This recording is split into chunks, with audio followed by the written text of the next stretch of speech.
Alam nyo, lahat ng mata, kaya kong titigan. Puwera lang, mata ng bagyo. Kaya sa tuwing nakakagupit tayo ng bagyo, tingnan po ito.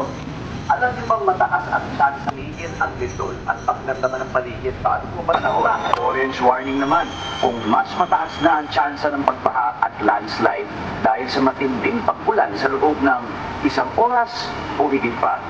Kaya naman, maghanda na sa posibleng paglikas. At kapag may red warning naman ako, ito na, panigurado ng babahain, mag-ingat sa manholes kung baha sa dadaanan. Extra ingat kasi baka makulong ka sa imbornal na ho. At S, sumunod sa rules. Tatakot ang malakas sa lindol na pwedeng mangyari sa Pilipinas.